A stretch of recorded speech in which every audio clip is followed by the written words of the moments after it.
Disclaimer, the next guide is for clearing stage only. I don't guarantee S rank.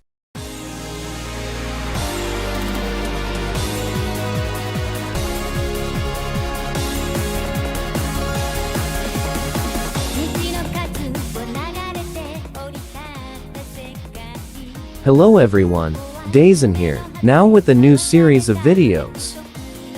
So, have you been playing, or wanted to play Ginga Force, but find it difficult, or have been stuck on a chapter? Well, don't worry, because I am here. In these series of video guides, I'll give you some tips and tricks to beat each chapter of the game, including recommended weapons, sub-weapons, special weapons, and items. Remember to like and subscribe.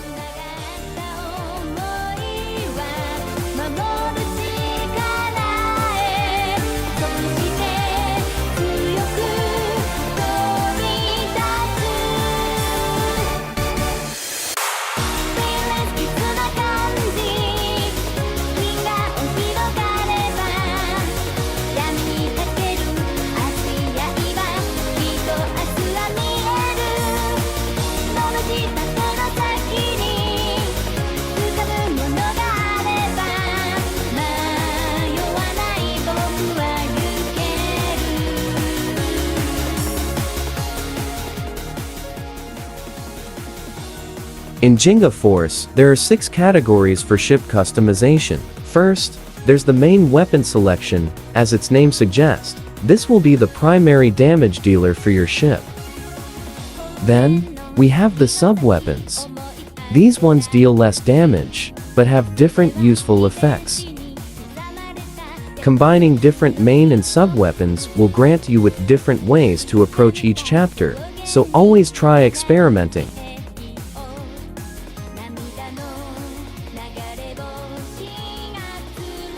After that, we have special weapons. Their effects go from giving you a shield, a bomb that can absorb enemy bullets, and even slowing down time.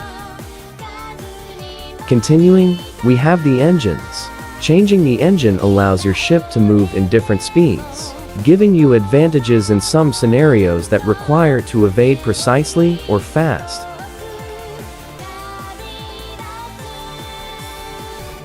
Finally, we have the items. These give your ship passive effects. Most of them increase the survivability against the obstacles of the stage, as well as the bosses.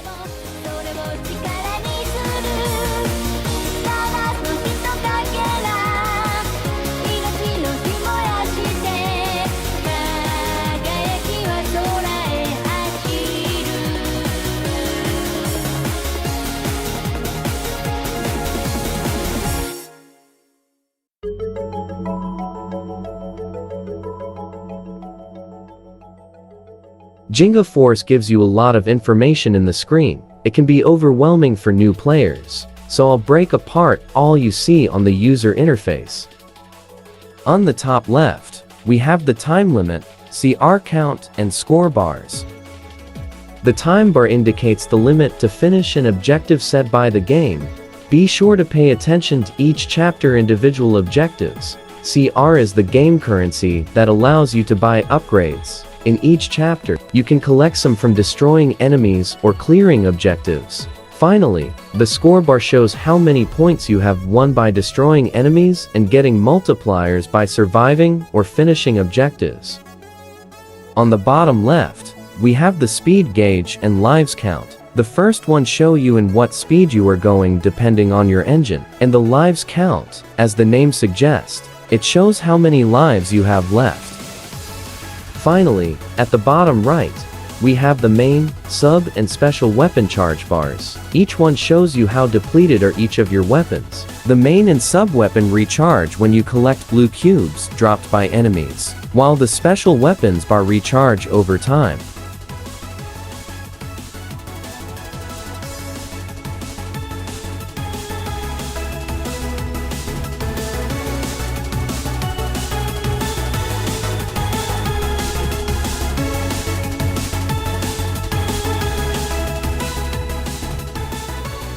In this section, I'll pass some tips that might be useful for every chapter. In the next videos, I'll show chapter specific strategies and tips. Tip number 1. You can use both your main and sub-weapon at the same time. Some might find this tip useless or logical, but funny enough, the game never tells you that, and some people find that later in the game. Adding to the previous, remember to grab all the blue cubes that enemies drop when destroyed to continually charge your main and sub-weapons. If they deplete, they either lose damage or shoot less bullets. Tip number 2. Don't forget your special weapon. Remember that your special weapon can help you survive in different situations. Always read how the special weapon you select works, and take advantage of its effect. Getting used to your special weapon of choice will even save you from life or death situations. Tip number 3. Don't be afraid to experiment. Always try different combinations and ways to face the chapters. If you are stuck in a chapter, try a different angle, try other weapons combinations, or simply try a new approach to it.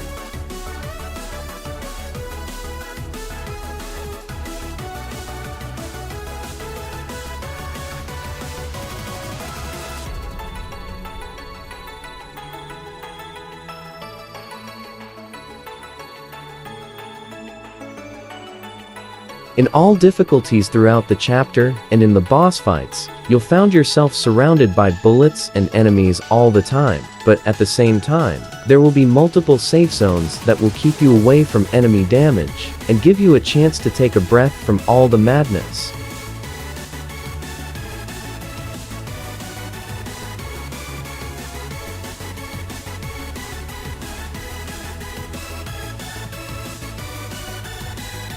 There will also be danger zones that you must avoid at all costs.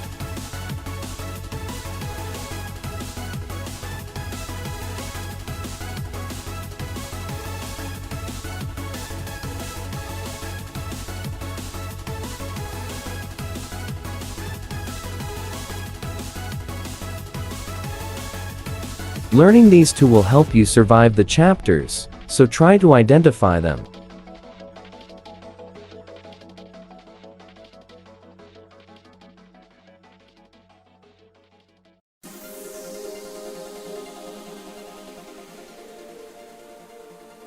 Part of the experimenting involved in Ginga Force is related to learning all the patterns in the game, from where enemies appear at which part of the stage, to the form the bullets make to allow you to evade everything.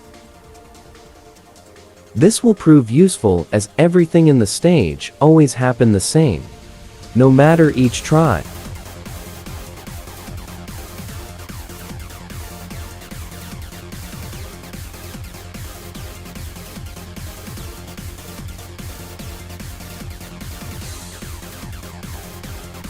To finish this video, let's talk about extra lives. Every time you defeat enough enemies, an extra life will spawn, and, contrary to other games, this won't accumulate for your next runs of the level, and so on. So if you are stuck on a level, you can grind lives and brute force it. And with this, we finish the introductory part of this guide for Ginga Force. Stay tuned for the next episode, in which we will be tackling the first chapter, Jack Anderson level and boss fight. Remember to like and subscribe to be notified when I upload the following parts of this guide. Now going throughout each chapter.